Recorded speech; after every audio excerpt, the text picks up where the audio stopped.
Okay. So, bilang tayo is worth... Okay. Okay, pwede. Sige, game. 20,000 peso question ay... Ilan ang babaeng senador sa bansa ngayon? May natanggal lang, di ba? Your 45 seconds starts now! Pwede ba siya?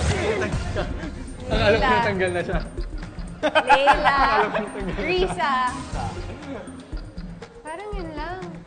Meron ka ba? Uy, ikaw, alam Senator mo De yun. Lima, Alam mo yan. Senator Kasama Tiveros. natin to eh. I'm sure nanonood kayo ng 24 oras. Oo, nanonood ako. Always. Guys? Yung chika minute lang kasi Teka, pinapanood meron ko ka ba? eh. Wow! Guys, 20 seconds to go. Parang yun lang. Baka may isa pa, sabihin natin tatlo. Baka may isa pa. Uy, 12 seconds! Okay.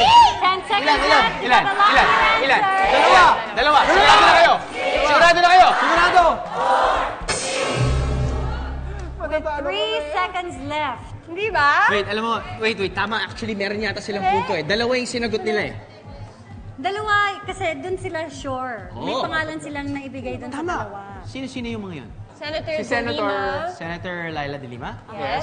And then, And si Senator. Senator Risa Ontiveros. Senator Tiveros. Okay. Ang tamang sagot ay... Okay.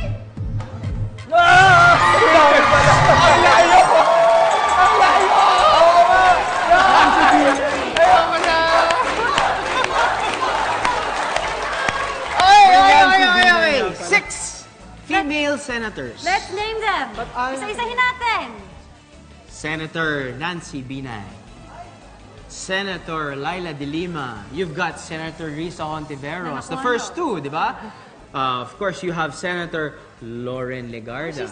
Yan. You also have Senator Grace Poe.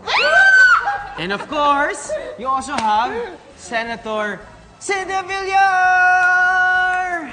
Nakita ko na anong klaseng Pilipino kami eh. Oh, Diba? generous! Generous Dun kasi sa gusto natin ibigay sa people. Ang dami natin alam. Ang dami natin alam. Di ba yun yung goal? Oo, tsaka... Yun yung goal. Yeah.